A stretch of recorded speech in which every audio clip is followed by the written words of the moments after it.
Bienvenidos a todos a Pasión española, the YouTube channel where you will find your passion for Spanish.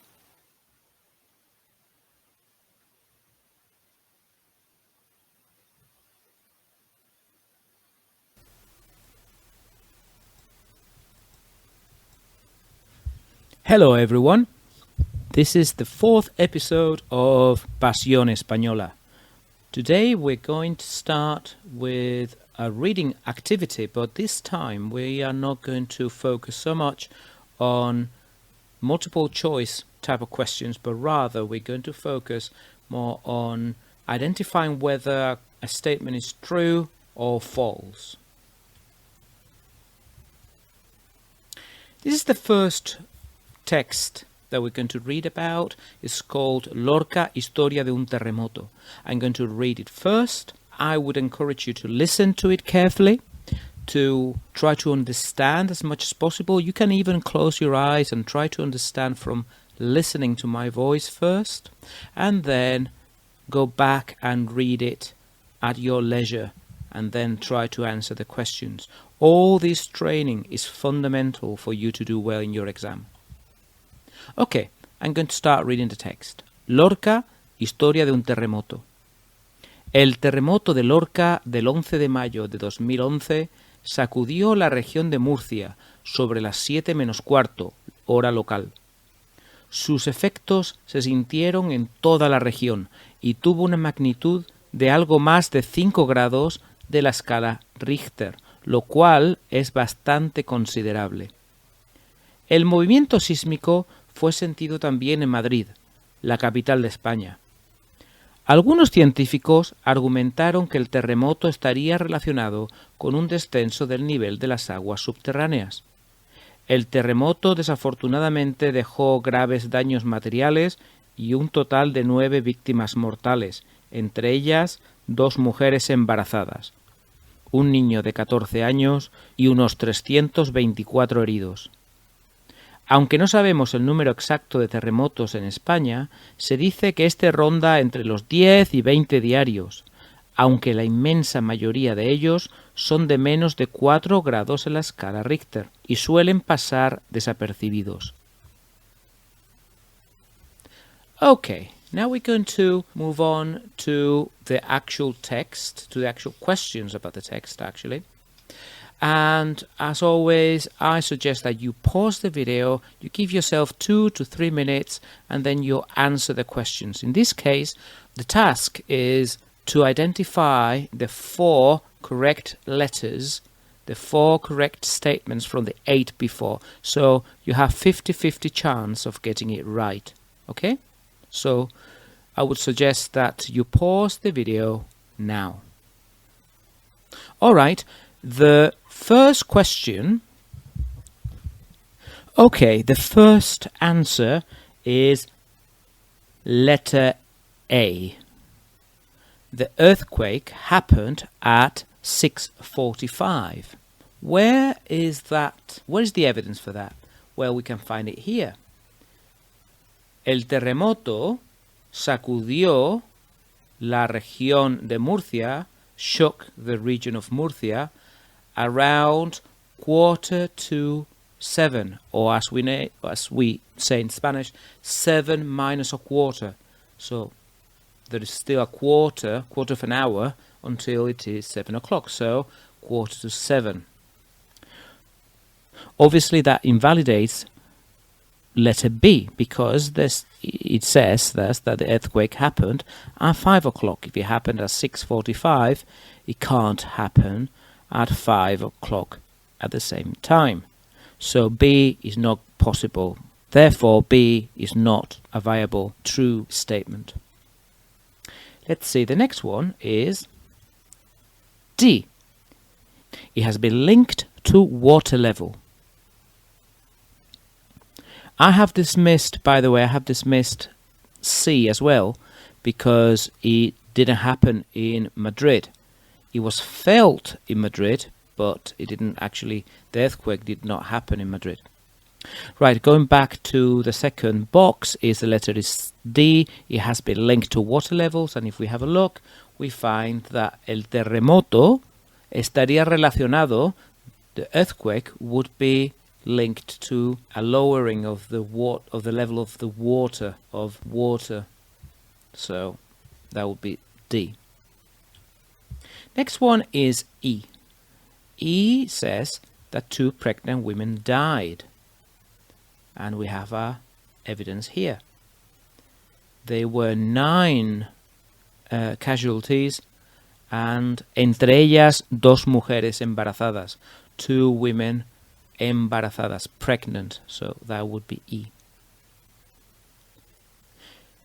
Some of you might have thought that F was true as well, but it's not, because the number 234 would be 234, and here we have the number 324. It's very similar, but it's not quite the same.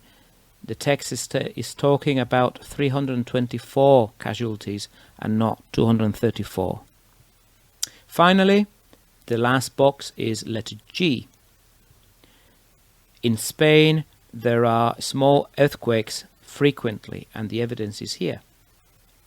Aunque no sabemos el número exacto de terremotos, este ronda entre los 10 y 20 diarios. There are between 10 and 20 per day.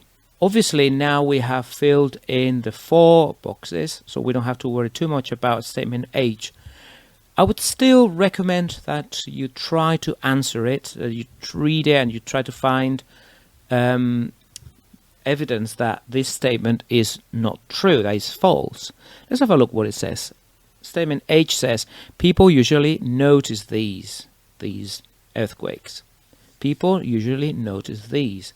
And what we can see is that it says that these earthquakes suelen pasar desapercibidos.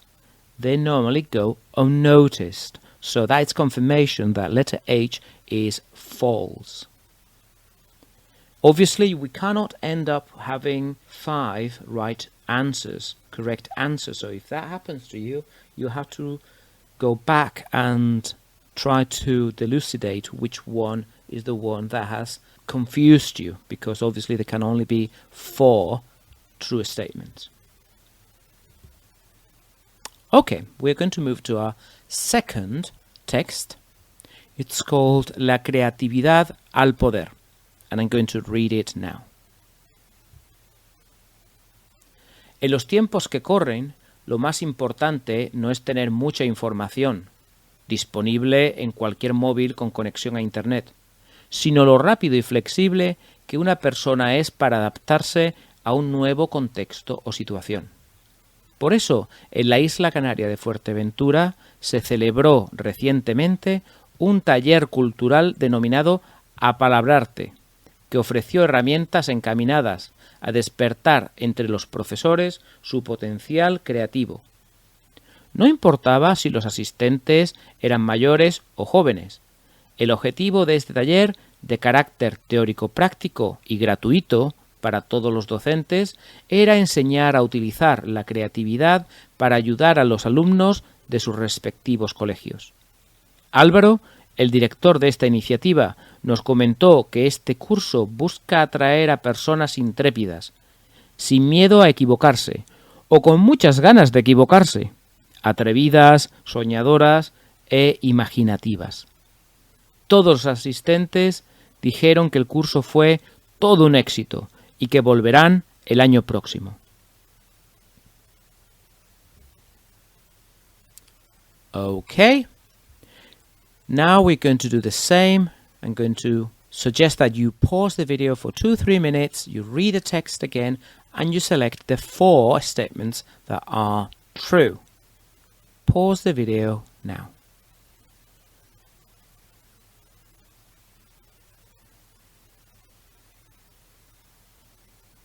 All right, the first true statement is B.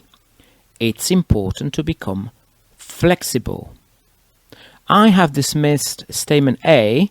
People these days need to retain information, because that's precisely what the text is about. It's not about retaining information, but about being creative. So B contradicts the first statement in a way.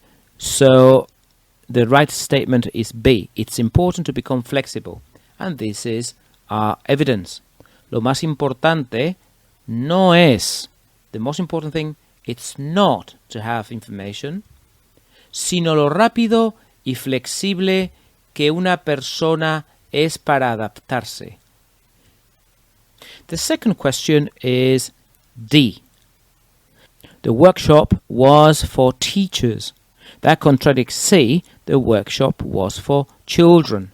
Where do I find that? Well, we can find the word workshop here, un taller, and then entre los profesores.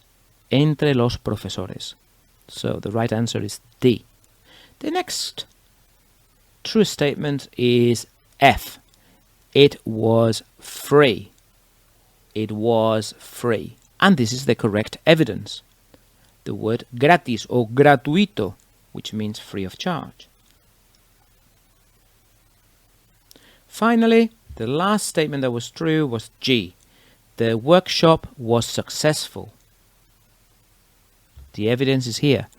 Todos los asistentes dijeron, all the attendees claimed, que el curso fue todo un éxito, that the workshop, that the course was a great success.